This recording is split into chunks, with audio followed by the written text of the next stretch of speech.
पिछले एपिसोड में कैमिली ने रॉबर्ट को साफ मना किया था कि वह आउटसाइडर्स की किसी भी तरह से मदद न करे, लेकिन रॉबर्ट उसकी बात मानने वाला नहीं था। वो चुपके से घर से बाहर निकल जाता है। उधर कैनेडी और लुकास होल्डिंग 3 पहुंच चुके थे। जूलियट उन्हें बताती है कि बिना किसी को भनक लगे उन्हें तय समय से पहले ही बाहर जाना होगा। उनका मिशन सिर्फ साइलो 17 में फंसे बच्चों को बचाना नहीं, बल्कि वहां से साइलो का ब्लूप्रिंट भी हासिल करना है, ताकि वे पता लगा सकें कि सेफगार्ड का आउटलेट आखिर मौजूद कहाँ है। लेकिन जैसे ही जूलियट अपनी बात पूरी करती है, कैनेडी परेशान होने लगता है। ये देखकर लुकास भी हैरान रह जाता है। आखिर जो आदमी हमेशा बाहर की दुनिया को देखने और वहाँ छिपे सच को जानने की बातें करता था, वही अब बाहर जाने से क्यों घबरा रहा है। कैनेडी सफाई देता है कि उसे बाहर जाने में कोई परेशानी नहीं है, बस वह किसी दूसरे साइलो के अंदर नहीं जाना चाहता। काफी बातचीत के बाद उनके बीच फैसला होता है कि कैनेडी लुकास को सुरक्षित साइलो 17 तक पहुंचाएगा, उसके बाद जहां चाहे जा सकता है। तभी अचानक दरवाजे पर दस्तक होती है। जेरी जाकर दरवाजा देखता है और उधर से हाथ में एक नोट लेकर वापस आता है। जूलियट नोट पढ़ते ही जेरी से डैनी को बुलाने के लिए कहती है, क्योंकि उसे कैफेटेरिया में लगे मॉनिटरों को बंद करवाना था। इसके बाद वह लुकास और कैनेडी से वहीं इंतजार करने को कहती है और खुद वहां से निकल जाती है। रॉबर्ट उसे एक बेहद अहम बात बताता है। साइलो की पानी की सप्लाई में विटामिन डी मिलाया जा चुका है और बहुत जल्द इसका असर लोगों पर दिखाई देने लगेगा। वह जूलियट को चेतावनी देता है कि अगर वह अपनी याददाश्त को सुरक्षित रखना चाहती है तो नल का पानी पीने से बचना होगा। जूलियट भी रॉबर्ट को अपनी योजना पर पूरी ताकत से आगे बढ़ने के लिए कहती है। उसका मकसद सेफगार्ड प्रोटोकॉल को बंद करना है, क्योंकि अगर लोगों की याददाश्त कमजोर होने लगी तो धीरे धीरे वे उस गुप्त विद्रोह को ही भूल जाएंगे जिसे जूलियट चुपचाप आगे बढ़ा रही है। इसी बीच रॉबर्ट एक और चौंकाने वाली बात बताता है। दरअसल कोई उसका पीछा कर रहा है। इसका मतलब अब वह जूलियट और आउटसाइडर्स के संपर्क में पहले की तरह नहीं रह पाएगा। जूलियट उसकी मजबूरी समझ जाती है और उसे सावधान रहने की सलाह देती है। दोनों फिलहाल अपनी अपनी राह चले जाते हैं। उधर कैमिली जब अपने अपार्टमेंट में वापस आती है तो उसे रॉबर्ट सोता हुआ मिलता है। रॉबर्ट को लगता है कि वह कैमिली को यकीन दिलाने में कामयाब हो गया है कि वह कहीं बाहर घूमने नहीं गया था। कैट, सैंडी और डैनी भी होल्डिंग 3 में पहुंचते हैं ताकि उन्हें पता चल सके कि आखिर चल क्या रहा है। लुकास और कैनेडी उन्हें साइलो 17 तक जाने वाले अपने मिशन के बारे में जरूरी बातें समझाते हैं और फिर दोनों बाहर निकलने की तैयारी शुरू कर देते हैं। कुछ देर बाद जूलियट वापस होल्डिंग 3 में आती है। वह उन्हें जल्दी करने के लिए कहती है। लुकास और कैनेडी जब अपने सूट पहन लेते हैं तो मार्था और जूलियट मिलकर दोनों की पूरी तरह जांच करती हैं। इसके बाद मार्था उन्हें बताती है कि वह रेडियो के जरिए उनके संपर्क में रहेगी, लेकिन बातचीत के दौरान असली नाम इस्तेमाल नहीं किए जाएंगे। हर किसी का एक कोड नेम होगा। मार्था को डिस्पैच, लुकास को डेप्यूटी टर्ली, जूलियट को क्रेन और कैनेडी को काल्सो कहा जाएगा, ताकि साइलो एक से अगर कोई उनकी बात सुने तो उन्हें कुछ पता नहीं चले। कैनेडी थोड़ा घबरा जाता है। उसे डर लगता है कि कहीं वह इतने सारे नाम भूल न जाए, लेकिन जूलियट उसे शांत करती है और समझाती है कि उसे इन सब चीजों की चिंता करने की जरूरत नहीं है। रेडियो पर मार्था सिर्फ लुकास से बात करेगी और कैनेडी का काम बस इतना है कि वह लुकास को सुरक्षित तरीके से साइलो 17 तक पहुंचाए। इसके बाद लुकास और कैनेडी आखिरकार साइलो से बाहर कदम रखते हैं। बाहर आते ही कैनेडी लगातार शिकायत करता रहता है कि यहाँ देखने लायक कुछ भी नहीं है। वहीं दूसरी तरफ लुकास उस पल का पूरा आनंद ले रहा होता है। उसके लिए बाहर की खुली दुनिया और आसमान में चमकते सितारे किसी सपने से कम नहीं थे। कुछ देर बाद दोनों साइलो 17 की ओर बढ़ना शुरू करते हैं, लेकिन जैसे ही वे उस साइलो के करीब पहुंचते हैं, उन्हें वहां से कुछ आवाजें सुनाई देने लगती हैं, ड्रोन के भिन-भिनाने की। हालांकि उन्हें पता नहीं चलता कि उनके करीब क्या भिन-भिना रहा है।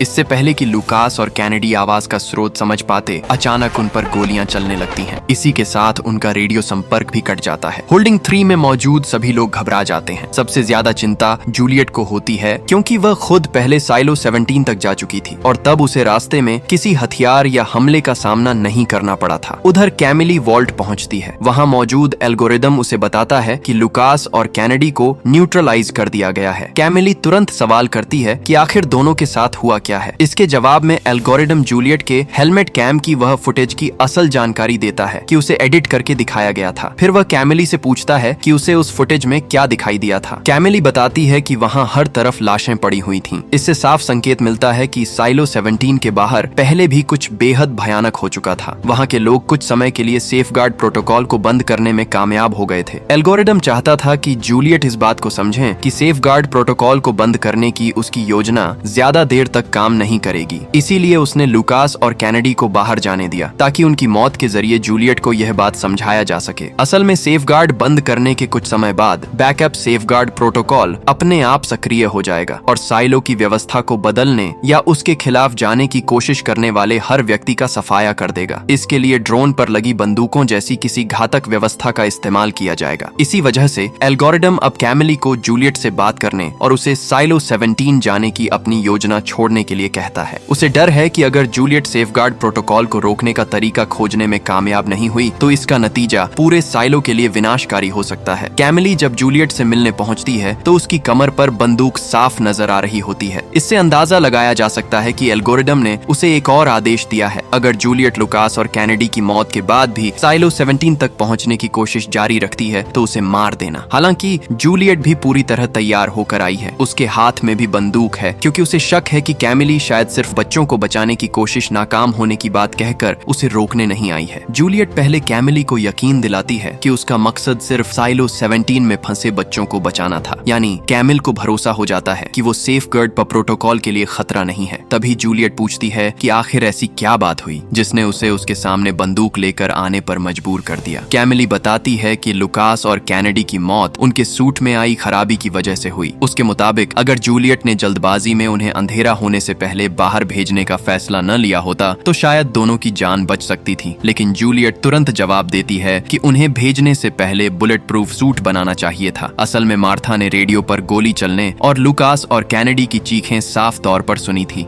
यहीं पर यह बात भी क्लियर हो जाती है कि जूलियट सिर्फ साइलो 17 के बच्चों को बचाना चाहती थी। कैमिल को लगता है कि जूलियट सेफगार्ड प्रोटोकॉल के लिए खतरा नहीं है, इसलिए वो तसल्ली करके वापस लौट जाती है। इसके बाद जूलियट वापस मार्था के कमरे में पहुंचती है। वहां मार्था के साथ बर्नार्ड, शर्ली, नॉक्स, क्लारा और टेडी भी मौजूद होते हैं। टेडी के दिमाग में एक बड़ा प्लान चल रहा होता है। वे नए सुरक्षात्मक सूट तैयार करके जहर छोड़ने वाले पाइप को बम से उड़ा देंगे, फिर उसे बंद कर देंगे। लेकिन जूलियट उसकी योजना में एक बड़ी समस्या देखती है। वह समझाती है कि सेफगार्ड की पाइपलाइन को हमेशा के लिए बंद करने में जितना समय लगेगा उतने में जहरीला पदार्थ जुडिशियल के ऊपर और नीचे मौजूद स्तरों तक पहुंच सकता है और वहां रहने वाले लोगों की जान ले सकता है। शर्ली को लगता है कि अगर कुछ लोगों की कुर्बानी देकर पूरे साइलो को बचाया जा सकता है तो यह कीमत चुकाई जा सकती है। लेकिन जूलियट इस सोच से बिल्कुल सहमत नहीं होती। वह साफ कहती है कि किसी निर्दोष को मरने के लिए छोड़कर वह बाकी लोगों को बचाने की योजना नहीं बना सकती। आखिरकार वह सबको दोबारा सोचने और कोई बेहतर रास्ता खोजने के लिए कहती है। तभी रेजिना मार्था के कमरे में पहुंचती है। बर्नार्ड उससे मिशन डायरी के बारे में पूछता है और जानना चाहता है कि वह डायरी आखिर कहाँ है। रेजिना के पास डायरी नहीं होती, इसीलिए बर्नार्ड उसे किसी भी तरह उस डायरी का पता लगाने और हासिल करने का काम सौंप देता है। इसके बाद बर्नार्ड जूलियट को लेकर ग्लोरिया से मिलने जाता है। जूलियट ग्लोरिया को पहले से जानती थी। सीजन 1 में जॉर्ज की मौत की जांच के दौरान उसकी मुलाकात ग्लोरिया से हुई थी। ग्लोरिया फ्लेम कीपर्स का हिस्सा थी। इन लोगों का काम पुराने समय की यादों और जानकारी को सुरक्षित रखना था, लेकिन इसी वजह से उसकी याददाश्त के साथ छेड़छाड़ की गई थी। इसलिए पिछली बार जब जूलियट उससे सवाल कर रही थी तो जूलियट के पिता पीट को काफी कोशिश करनी पड़ी थी ताकि ग्लोरिया सही जवाब दे सके। हालांकि अब जूलियट को उस पुरानी मुलाकात की कोई याद नहीं है। ग्लोरिया के पास वही मिशन डायरी मौजूद होती है जिसकी बर्नार्ड तलाश कर रहा था। वह बताती है कि मिशन करीब 140 साल पहले इसी साइलो में रहने वाला एक पोर्टर था। उसी के द्वार में हुए विद्रोह के दौरान सीढ़ियों को उड़ाने वाला शख्स भी मिशन ही था। बर्नार्ड ग्लोरिया से डायरी के आखिरी कुछ पन्ने पढ़ने के लिए कहता है। उन पन्नों में मिशन अपनी बिगड़ती याददाश्त के बारे में लिखता है। मेमोरी दबाने वाली दवाओं का असर उस पर इतना बढ़ चुका था कि वह धीरे धीरे अपनी पुरानी यादें खोता जा रहा था। बर्नार्ड असल में जूलियट को एक खतरनाक सच्चाई समझाना चाहता है। इन दवाओं का असर सिर्फ लोगों की याददाश्त मिटाने तक सीमित नहीं रहेगा। जब लोग अपने बारे में ही भूलने लगेंगे और उन्हें समझ नहीं आएगा कि वे कौन हैं या उनकी यादें क्यों गायब हो रही हैं, तो कई लोग मानसिक रूप से टूट सकते हैं और अपनी जान तक ले सकते हैं। बर्नार्ड के मुताबिक इस वजह से होने वाली मौतों की संख्या उन लोगों से भी कहीं ज्यादा हो सकती है जो जुडिशियल की दीवारों और जहरीली पाइपलाइन को उड़ाने की कोशिश में मारे जाएंगे। जूलियट अब उसकी बात समझने लगती है। अगर हजारों लोगों की जान जोखिम में डालकर साइलो के बाकी करीब 9000 लोगों को बचाया जा सकता है तो यह कीमत चुकाना जरूरी है। उधर कैमिली की रॉबर्ट से बहस हो जाती है। वजह होती है एंथनी का स्कूल में जैकेट पहनकर जाना। कैमिली के वहां से निकलने के बाद सैंडी रॉबर्ट से मिलने आती है। दोनों जुडिशियल में जाने के लिए जरूरी पास हासिल करने की बात करते हैं। इससे पता चलता है कि जूलियट ने आखिरकार टेडी की उस योजना को मंजूरी दे दी है जिसमें विस्फोटकों की मदद से सेफगार्ड पाइप को नष्ट करना है। पास हासिल करने के लिए सैंडी और रॉबर्ट रॉबर्ट एक चाल चलते हैं। वे एंथनी की जैकेट का इस्तेमाल करके स्विच रूम में ऐसा बदलाव करते हैं जिससे उन्हें जरूरी पास मिल जाते हैं। जब रॉबर्ट और एंथनी घर लौटते हैं तो कैमिली रॉबर्ट से कहती है कि वह उसके साथ जुडिशियल सेक्लूजन चले, जहां उन्हें नर्स एमी से पूछताछ करनी है। इसी दौरान टेडी और उसकी टीम की नजर कैमिली और रॉबर्ट पर पड़ती है। दोनों को जुडिशियल की तरफ जाते देखकर उन्हें शक होता है कि कहीं उनका विस्फोट वाला प्लान खतरे में तो नहीं पड़ गया। लेकिन जूलियट थोड़ी देर सोचने के बाद उन्हें आगे बढ़ने की इजाजत दे देती है, क्योंकि हो सकता है जुडिशियल पर हमला करने का उन्हें दोबारा मौका ही न मिले। अंदर पहुंचते ही टेडी और उसके साथी चुपचाप विस्फोटक लगाने का काम शुरू कर देते हैं। तभी कहानी में एक ऐसा मोड़ आता है जिसकी किसी को उम्मीद नहीं थी। कैनेडी अचानक मार्था से रेडियो पर संपर्क करता है। इसका मतलब साफ था कि वह हमले में बच गया है। इतना ही नहीं, उसे लुकास का हेलमेट भी मिल चुका है और उसी के जरिए वह मार्था से संपर्क कर पा रहा है। हालांकि कैनेडी यह नहीं बताता कि लुकास जिंदा है या मारा जा चुका है, लेकिन वह एक राहत भरी खबर जरूर देता है। साइलो 73 में फंसे बच्चे अभी जिंदा हैं और सुरक्षित हैं। हालांकि यहाँ एक बड़ा सवाल खड़ा हो जाता है, क्या सच में कैनेडी ने मार्था से संपर्क किया है या फिर एल्गोरिदम उसकी आवाज और पहचान की नकल करके सबको गुमराह कर रहा है? ऐसा इसलिए भी संभव है क्योंकि एल्गोरिदम ने लुकास और मार्था के बीच होने वाली बातचीत को किसी तरह सुन लिया हो। अगर उसने उनके रेडियो फ्रीक्वेंसी को हैक कर लिया था तो वह उनके कोड नेम और जरूरी कोडवर्ड तक जान सकता था। लेकिन जूलियट को पूरा भरोसा है कि कैनेडी अभी जिंदा है। अगर ऐसा है तो अब उनके पास सेफगार्ड पाइपलाइन का पूरा नक्शा हासिल करने का मौका है। इससे वे ज्यादा सटीक तरीके से पता लगा सकते हैं कि सेफगार्ड प्रोटोकॉल को आखिर कैसे बंद किया जाए। इसी वजह से मार्था टेडी को तुरंत अपना ऑपरेशन रोकने और बेस पर वापस लौटने का आदेश देती है। टेडी और उसकी टीम मुश्किल से सभी लगाए गए बमों को निष्क्रिय कर पाती है और एक बहुत बड़ी तबाही होने से बच जाती है। उधर जुडिशियल सेक्लूजन के अंदर कैमिली रॉबर्ट और नर्स एमी से पूछताछ कर रही होती है। कैमिली रॉबर्ट को धमकी देती है कि अगर उसने यह नहीं बताया कि वह जूलियट और आउटसाइडर्स की किस तरह मदद कर रहा था तो वह एमी को मार देगी। रॉबर्ट समझ जाता है कि कैमिली को जैकेट और स्विच रूम वाली चाल के बारे में भी पता चल चुका है। वह किसी तरह कैमिली को बंदूक नीचे रखने के लिए मनाता है। रॉबर्ट की सबसे बड़ी चिंता अपने बेटे एंथनी को लेकर है। वह नहीं चाहता कि एंथनी की परवरिश दो हत्यारों के बीच हो। अब सवाल ये है कि क्या रॉबर्ट कैमिली के सामने जूलियट और आउटसाइडर्स से जुड़े बाकी राज भी खोल देगा? उधर हैंक और पॉल एड को अलग ले जाकर उससे कुछ जरूरी सवाल करते हैं। पॉल बिना घुमाए फिराए बताता है कि उसे शक है कि ऑर्ला की हत्या साइलो के अंदर ही की गई थी और बाद में उसकी लाश को खदानों में ले जाकर छिपा दिया गया। एड इस बात पर हैरानी जताता है। उसका कहना है कि साइलो की सार्वजनिक जगहों पर हर तरफ कैमरे लगे हुए हैं, इसीलिए किसी के लिए बिना पकड़े लाश को वहां से ले जाना आसान नहीं हो सकता। इसके बाद एड सजा के तौर पर लोगों को खदानों में भेजने की व्यवस्था पर नाराजगी जाहिर करने लगता है। तभी पॉल बातचीत को दूसरी दिशा में ले जाता है और उससे पूछता है कि साइलो के अब तक के सभी शेरिफों में से वह किसका सबसे ज्यादा सम्मान करता था। एड बिना ज्यादा सोचे होल्स्टन का नाम लेता है, लेकिन पॉल तुरंत एक चौंकाने वाली बात बताता है। होल्स्टन की नजर में एड की कोई खास इज्जत नहीं थी। सवाल उठता है कि पॉल ने जानबूझकर होल्स्टन का नाम क्यों लिया। दरअसल पॉल एड को भावनात्मक रूप से कमजोर करना चाहता है ताकि वह असावधान होकर ऐसी कोई बात कह दे जिससे ऑर्ला की मौत का सच सामने आ सके। एड अनजाने में पॉल के अगले सवाल का ईमानदारी से जवाब दे देता है। पॉल उससे पूछता है कि ऑर्ला की मौत में उसका और ग्लेंडा का क्या हाथ था। एड बताता है कि उसे इस बात का बुरा लगा था कि ऑर्ला को वह नौकरी मिल गई जिसकी असली हकदार ग्लेंडा थी। वह मानता है कि उसने ऑर्ला को इस बारे में चेतावनी जरूर दी थी, लेकिन साथ ही यह भी कहता है कि न तो वह और न ही उसकी बेटी ऑर्ला की मौत के लिए जिम्मेदार है। इसके बाद एड पॉल और हैंक को अपने ऑफिस से बाहर जाने के लिए कह देता है। दूसरी तरफ नॉक्स मार्क से मिलता है और उससे अपने पिता की मौत के बारे में पूछता है। मार्क उसे बताता है कि असल में नॉक्स के पिता जिंदा हैं। हाँ, माइंस में किसी व्यक्ति को दफनाया जरूर गया था, लेकिन वह नॉक्स के पिता नहीं थे। मार्क ने जो सुना था उसके मुताबिक नॉक्स के पिता ने एड के लिए कोई काम किया था। इसके बदले एड ने उसके पिता की मौत का नाटक करने में उसकी मदद की थी। नॉक्स मार्क से पूछता है कि आखिर उसके पिता की मौत का यकीन दिलाने के लिए किसकी लाश का इस्तेमाल किया गया था, लेकिन मार्क उसे एड के मामलों में ज्यादा गहराई तक जाने से मना करता है क्योंकि अब तक यह साफ था कि एड एक खतरनाक आदमी है। हालांकि नॉक्स को इसकी कोई परवाह नहीं थी। वह अपने पिता से मिलना चाहता था। साथ ही वह यह भी सुनिश्चित करना चाहता था कि जिस आदमी की उसके पिता की जगह मौत दिखाई गई थी उसे आखिरकार न्याय मिले। पास्ट में सीनेटर थर्मन, हेलेन और डैनियल को लेकर प्लेन हैंगर के अंदर पहुंचते हैं। वहां शार्लोट, विक्टर और एना पहले से ही उनका इंतजार कर रहे होते हैं। डैनियल की नजर जैसे ही चार्लोट पर पड़ती है वह थोड़ा हैरान रह जाता है। वह उससे पूछता है कि क्या वह ठीक है और आखिर वह यहाँ कर क्या रही है। विक्टर शार्लोट की तरफ से जवाब देने की कोशिश करता है, लेकिन डैनियल उसे बीच में ही रोक देता है। शार्लोट डैनियल को भरोसा दिलाती है कि वह बिल्कुल ठीक है। इतना ही नहीं, उसे डैनियल की याद भी है, जिससे पता चलता है कि उसकी शॉर्ट टर्म मेमोरी अभी भी ठीक से काम कर रही है। हालांकि शार्लोट इससे ज्यादा कुछ नहीं बता पाती। वह तभी आगे की बात कर सकती है जब डैनियल और हेलेन एना के निर्देशों का पालन करें। एना, हेलेन और डैनियल को हैंगर के दरवाजे से अपने साथ चलने के लिए कहती है। तभी हेलेन पूछती है कि उन दरवाजों के पीछे आखिर क्या है। थर्मन जवाब है कि वहाँ बहुत सारे वकील उनका इंतजार कर रहे हैं और उनके पास एनडीए यानी गोपनीयता समझौते तैयार हैं। हेलेन और डैनियल जैसे ही उन एनडीए पर साइन कर देंगे, वे उनके सामने खड़े प्लेन में सवार हो जाएंगे और अगले 24 घंटों के अंदर उन्हें अपने सभी सवालों के जवाब मिल जाएंगे। इसी बातचीत के दौरान पेयर स्टेंसन वहाँ पहुँचता है और हेलेन और डैनियल को साफ चेतावनी देता है कि अगर उन्होंने एनडीए पर साइन नहीं किए तो उन्हें सीधे ग्वांतानामो बे भेज दिया जाएगा। यानी अब दोनों के पास ज्यादा विकल्प नहीं बचते। इसी दौरान जब वे इस पूरे मामले की सही गलत पर बहस कर रहे होते हैं, तभी चार्लोट बताती है कि वह पहले ही इस समझौते पर साइन कर चुकी है। उसका मकसद सिर्फ इतना है कि वह पता लगा सके कि उस ईरान बॉम्बिंग मिशन के दौरान आखिर उसके साथ हुआ क्या था। चार्लोट की बात सुनकर हेलेन और डैनियल भी एनडीए पर साइन करने के लिए तैयार हो जाते हैं ताकि उन्हें पता चल सके कि थर्मन, स्टेंसन, हेनरी और उनके साथ काम करने वाले बाकी लोग आखिर दुनिया को बचाने के नाम पर क्या कर रहे हैं। इसके बाद तीनों एक प्राइवेट प्लेन में बैठकर एक अज्ञात जगह के लिए रवाना हो जाते हैं। रास्ते में डैनियल को उन सारी बातों का पता चलता है जिन्हें विक्टर ने चार्लोट को याद रखने दिया था। चार्लोट की ज्यादातर यादें हाल की घटनाओं तक ही सीमित हैं, इसलिए डैनियल उससे ईरान मिशन के बारे में पूछता है। चार्लोट बताती है कि जेट में बैठने तक उसे उस मिशन की हर बात याद है, लेकिन उसके बाद क्या हुआ, उसकी सारी यादें उसके दिमाग के अंदर जैसे किसी बंद तिजोरी में कैद हैं। यानी चार्लोट के पास मिशन की सबसे महत्वपूर्ण जानकारी मौजूद है, लेकिन वह खुद उस तक पहुंच नहीं पा रही। चार्लोट विक्टर की हर कोशिश की कदर करने की कोशिश करती है, लेकिन डैनियल साफ साफ याद दिलाता है कि वही वजह है जिसके चलते उसे अपनी सारी यादें वापस नहीं आ रही हैं, जबकि यादें तो उसकी अपनी हैं और वह पूरी तरह हकदार है उन्हें जानने का। चार्लोट के पास इसका कोई जवाब नहीं होता, इसलिए वह डैनियल से कहती है कि उसे थोड़ी जगह दे दे ताकि वह सो सके। डैनियल जाकर हेलेन के पास बैठ जाता है और बताता है कि उसकी बहन धीरे धीरे वापस आ रही है। थोड़ी देर बाद हेलेन हेनरी से बात करती दिखती है, क्योंकि वह वैन जिसमें वह और डैनियल थे उसमें छिपा हुआ माइक लगा था, इसीलिए हेनरी अब जान चुका है कि हेलेन ने अपने स्रोत को बचाने के लिए क्या क्या कुर्बानी दी थी। वह हेलेन की इस बात का सम्मान करता है। हेलेन महसूस करती है कि हेनरी उसके प्रति नरम पड़ गया है, तो वह उससे उसके अतीत के बारे में पूछती है। हेनरी मना नहीं करता और अपनी पुरानी जिंदगी की एक झलक दिखा देता है। वह कभी फौज में था और 20 साल तक काम किया था, फिर उसकी अपनी फर्म फेल हो गई। उसके बाद वह थर्मन का ड्राइवर बन गया और अब असल में थर्मन और अन्ना का बॉडीगार्ड ही है। अन्ना चार्लोट के पास आती है और पूछती है कि वह कैसी है। चार्लोट उससे पूछती है कि मंजिल पर पहुंचने के बाद वे क्या देखने वाले हैं, लेकिन अन्ना रहस्य नहीं खोलती। विक्टर डैनियल के पास बैठकर चार्लोट की यादें वापस लाने की बात करता है और उसे भरोसा दिलाता है कि बहुत जल्द चार्लोट अपनी सारी यादें हासिल कर लेगी। फिर विक्टर उस कार दुर्घटना की बात करने लगता है जिसमें उसकी बेटी और पत्नी मारी गई थी। वह साफ बताता है कि उसने और उस ड्राइवर ने जिसकी गाड़ी उससे टकराई थी कितनी गलतियां की थी। इससे साफ पता चलता है कि उस पर कितना गहरा सदमा पड़ा था और उस गहरे अंधेरे से बाहर निकलने में उसे क्या क्या झेलना पड़ा। विक्टर कहता है कि वह चार्लोट के साथ वैसा कुछ नहीं कर रहा जो उसने खुद पर आजमा कर उस भयानक दिन की भयावह यादों को भुलाने की कोशिश न की हो। वह उतना याद रखता है जितना गलतियों से सबक लेने के लिए जरूरी है, लेकिन बाकी डिटेल वह जानबूझकर छोड़ देता है। इससे साफ पता चलता है कि चार्लोट और उसकी टीम का प्लेन क्रैश एक ऐसा हादसा था जिसे उसे पूरी तरह याद नहीं रहना चाहिए, लेकिन विक्टर ने जो झेला था और चार्लोट की टीम ने आसमान में जो देखा था, दोनों में जमीन आसमान का फर्क है। इसलिए विक्टर की नीयत चाहे कितनी भी अच्छी हो, चार्लोट के साथ वैसा बर्ताव करना समझदारी नहीं जो उसने खुद के साथ किया था। इसी बीच हेलेन बीच में टूट पड़ती है। जमीन पर शहर की रोशनी दिखते ही वह पूछती है कि वे कहाँ पहुँच गए हैं। डैनियल बताता है कि वे अटलांटा में हैं। लैंड करने के बाद सबको हेलीकॉप्टरों में बैठाया जाता है जो उन्हें स्टेंसन की करीब 400 वर्ग मील की खेती वाली जमीन पर ले जाने वाले हैं। एपिसोड 7 के आखिर में जैसे ही हेलीकॉप्टर स्टेंसन की जमीन के बीच वाले हिस्से के पास पहुंचते हैं, डैनियल और हेलेन की नजर उस विशाल ड्रिलिंग मशीन पर पड़ती है जो जमीन में बड़ा सा गड्ढा खोद रही होती है। हाँ, वे साइलो बनाने के लिए खुदाई कर रहे हैं। अब पता चलता है कि वो 51 साइलो करीब 3 लाख एकड़ जमीन पर बनाए जा रहे हैं और थर्मन का दावा था कि इससे दुनिया बच जाएगी। ये कैसे होगा वो शो आगे जरूर बताएगा। तब तक मैं उस यूनिकॉर्न वाली कहानी के आधार पर अंदाजा लगा सकता हूँ जो स्टेंसन ने हेलेन को सुनाई थी। जाहिर है स्टेंसन के वैज्ञानिकों के पास असली यूनिकॉर्न का जेनेटिक मेकअप मौजूद है, उन्हें बस उसे बनाकर तैयार करना है। स्टेंसन के मुताबिक एक और अमीर आदमी, उसके जैसा ही अरबपति, इस प्रोजेक्ट को पैसा देना चाहता है, बशर्ते स्टेंसन उसे वो यूनिकॉर्न शिकार करने और मारने की इजाजत दे। स्टेंसन कहता है कि अरबपति सब कुछ बर्बाद कर देते हैं, जैसे वह खुद बेहतर किस्म का अरबपति हो। इसी बात को सुनकर मेरा अंदाजा यही है कि इन अरबपतियों ने धरती को नष्ट करने का फैसला कर लिया है। वे चाहते हैं कि हर देश एक दूसरे पर परमाणु हमला करे ताकि सब कुछ खत्म हो जाए। फिर इन अरबपतियों द्वारा चुने गए लोग उन साइलो में सुरक्षित रहेंगे। जब रेडिएशन खत्म हो जाएगा तब साइलो वाले लोग धरती को फिर से आबाद करेंगे और पूरी ताकत इन्हीं अरबपतियों के हाथ में होगी। कोई लोकतंत्र नहीं, सिर्फ पूंजीवादी तानाशाही। हाँ, मुझे पता है ये फॉलआउट जैसी कहानी लगती है, लेकिन मेरा ख्याल है यही होने वाला है या हो चुका है। फिर सिलो 18 में वे सब लोग क्यों फंसे हुए हैं? या तो परमाणु हमलों की रेडिएशन अभी खत्म नहीं हुई, या फिर सिलो 1 वाले, जहाँ सबसे अमीर लोग हैं, ने उन्हें नई समाज का हिस्सा बनने के लायक नहीं समझते। वे चाहते हैं कि सिलो 18 वाले लोग या तो खुद ब खुद मर जाएं या जहर खाकर खत्म हो जाएं। लेकिन ये लोग इतने जिद्दी और मजबूत हैं कि लड़ते ही जा रहे हैं, और उम्मीद है कि एक दिन वे स्टेंसन और उसके साथियों के सारे काले कारनामे उजागर कर देंगे। खैर, मिलते हैं अगले एपिसोड में।